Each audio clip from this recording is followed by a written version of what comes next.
Alors, je viens de sortir de la salle il y a quelques heures, j'ai mangé depuis, et juste le sentiment que j'avais en regardant le film, en sortant du film, c'était waouh.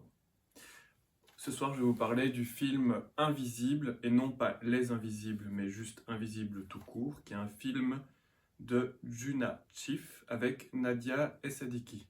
C'est un film qui n'est pas encore en salle aujourd'hui, je viens de le voir donc au Tournai Ramdam Film Festival. C'est donc une avant-première et peut-être même qui sortira pas forcément en Belgique. Là, je le vois en Belgique. C'est tout l'intérêt de ce festival, c'est de pouvoir voir des films qui parfois ne sortent même pas dans le pays. Donc, d'une certaine manière, on a parfois cette chance de pouvoir découvrir des films qu'on n'aurait eu aucune occasion de découvrir sinon. Ce film est un premier film et ça ne se voit pas du tout parce que vraiment il est exceptionnel. Euh, un autre avantage que j'avais aussi au Ramdam, au festival, c'est que nous étions en présence de la réalisatrice. Et donc on a pu avoir la petite séance de questions-réponses traditionnelle pour ce genre d'événement. Et c'était aussi assez éclairant, assez chouette. Et ça m'a permis, à la fin du film, de passer devant et de lui dire à quel point, rapidement bien entendu, j'avais apprécié le film et franchement j'avais envie de lui dire. Le pitch, nous suivons Elisabeth qui est donc une TDS, une travailleuse du sexe. Le mot travailleuse du sexe comment dire, regroupe des réalités assez larges, hein, donc ça ne regroupe pas forcément que la prostitution. Dans son cas, elle a fait de la prostitution, on parle du début du film, elle a fait de la prostitution avant. Là, elle est principalement dans le burlesque, donc quelque chose de plus artistique, j'ai envie de dire. Et elle a une commande pour une personne handicapée. Je pense qu'il la connaît depuis un certain temps. Et elle décide de l'accepter, un peu de manière exceptionnelle, parce que normalement elle ne fait plus ça comme dernier client. Et cette rencontre ne se passe pas tout à fait comme prévu. Et je ne vais pas dire que ça l'intrigue, mais du coup, elle a envie. Ça l'amène dans une situation où elle veut en savoir plus finalement sur le vécu de ces personnes-là, sur leurs besoins, et elle finit par relancer cette activité, mais spécialisée sur les personnes en situation de handicap. Moi, ce début de semaine, j'avais un moral qui était pas top top. J'avais commandé les films depuis bien longtemps, parce que pour le festival, il vaut mieux. Enfin, les salles sont remplies, donc il faut acheter à l'avance. Je me rends au cinéma, je m'assieds, le film commence 5, 10, 15 minutes, je regarde pas ma montre, et j'étais vraiment dedans. C'est exactement ce que je veux quand je vais au cinéma, être déconnecté de la réalité, être ému, avoir presque les larmes aux yeux. Ouais, disons-le, j'avais les larmes aux yeux. euh, Parce que le film est beau, il est tendre, il est rempli d'humanité et c'est pas forcément un sujet facile, mais il est filmé avec une esthétique aussi magnifique. L'actrice principale, elle joue super bien. Euh, En fait, il y a personne qui s'en sort pas dans ce film. De rien, à un moment donné, dans le film, on voit une date sur l'ordinateur, 2023. Ça se sent que ce film a pris son temps pour se faire, mais clairement pour le meilleur, quoi.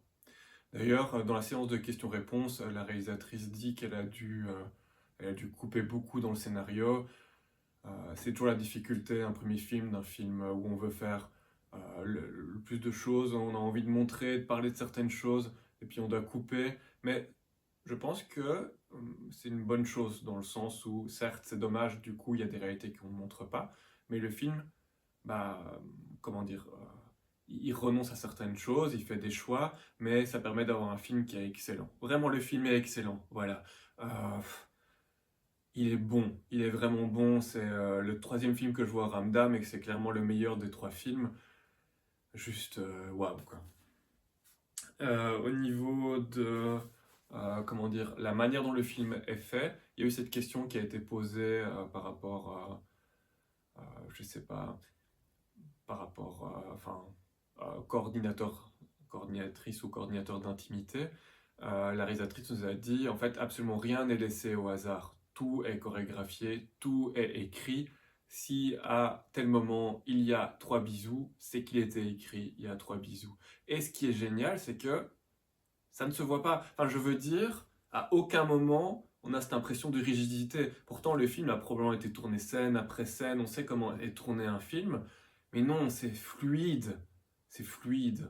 Et ça, c'est génial parce que c'est peut-être un piège justement quand on chorégraphie tout de perdre à l'écran cette apparence de spontanéité, mais en fait elle est là, on a l'impression que c'est spontané, on a l'impression que c'est vrai. Le film est ultra crédible. En fait, elle s'est renseignée énormément, c'est aussi pour ça que le film a certainement pris du temps. Elle a eu comment dire, des conseils de personnes concernées, des personnes en situation de handicap, des travailleuses du sexe, elle a fait relire, donc elle a eu de la consultance, on va dire ça comme ça.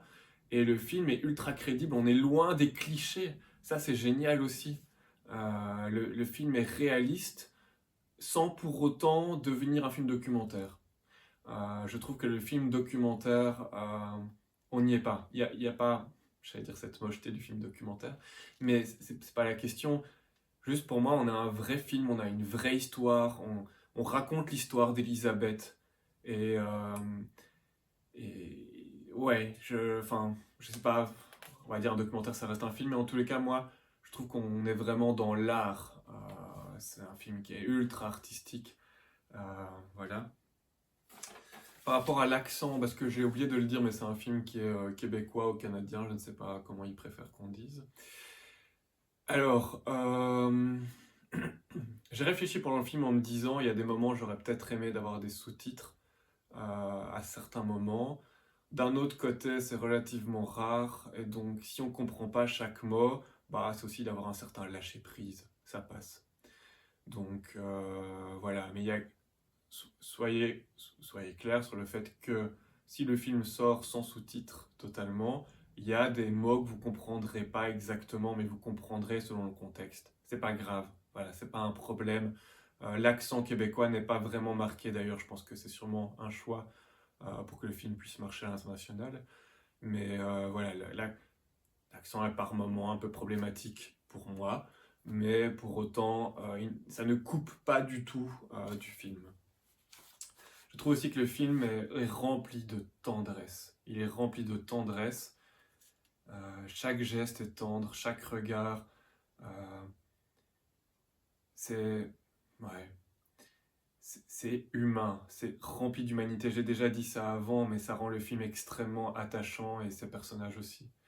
Même si, par exemple, je vais prendre Francis, qui est un de ses clients qu'on voit beaucoup dans le film. Je pense qu'il s'appelle Francis.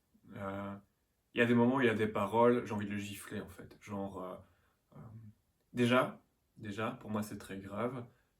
Il y a un moment, il dit oui, ça coûte trop cher, etc. Le prix est connu d'avance, on sait très bien comment ça marche chez les travailleuses du sexe. Le prix ne se négocie pas. C'est un immense manque de respect de négocier le prix. Il le fait, elle accepte même de ne pas être payée, donc elle va déjà trop loin. Mais bon, c'est un de ses premiers clients aussi. Et à un moment donné, il va même dire oui, mais enfin, j'ai pas à te payer, tu prends ton plaisir. Non, c'est pas la question. Tu, tu payes un service et c'est tout. Tu ne négocies pas, tu ne discutes pas. Et il peut même avoir un propos un peu insultant, et pourtant, je pense qu'il l'aime, je veux dire, qu'il apprécie. Non, cette personne qui ne veut pas être insultant, mais il va dire oui, je n'en parlerai pas à ma famille, genre, oulala, c'est trop grave, mais je n'en veux pas, hein. C'est d'une certaine manière la culture qui est comme ça, et probablement la culture dans le pays. Et je ne veux pas être hypocrite, même si en Belgique la prostitution est beaucoup mieux vue que dans d'autres pays. Euh, cette stigmatisation est évidemment hyper présente. Euh, Par rapport, je vais encore voir deux aspects. Par rapport au coût, c'est vrai que forcément, bah, ces personnes handicapées, ce sont des besoins qu'elles ont. Enfin, non, je ne vais pas discuter sur le mot besoin, je sais que ça va faire... enfin, ce mot-là n'est pas apprécié, mais en tous les cas, sans cette travailleuse du sexe, ils n'auraient pas droit au sexe, entre guillemets, sans ces personnes qui sont volontaires pour venir, pour se sentir utiles, parce que Elisabeth adore ce métier en partie, parce que justement, elle se sent utile, elle dit ça gonfle mon ego, mais c'est pas négatif de dire ça. il a un métier utile à la société, utile à ces gens. Et c'est vrai que la question est qu'évidemment, si vous n'avez pas les moyens, vous ne pouvez pas vous payer ces services. Voilà, c'est une question, même pour des gens qui veulent faire le bien, il y a quand même des limites, elle, s'improviser service public. Peut-être que dans la société, la question devra se poser un jour de savoir si ces prestations ne peuvent pas être remboursées, mais je pense que la société n'est pas du tout prête aujourd'hui pour cette question-là, mais vraiment pas.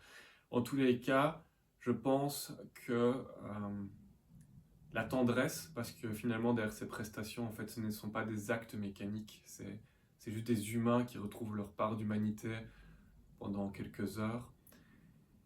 Cette tendresse exceptionnelle, on oppose parfois la putain et la maman, mais en fait ici, on a une travailleuse du sexe qui joue un peu sur les deux registres, elle est un peu une infirmière aussi. En fait, elle leur rend leur place dans l'humanité comme n'importe qui, et pour ces personnes, ça a une importance incroyable pour vivre.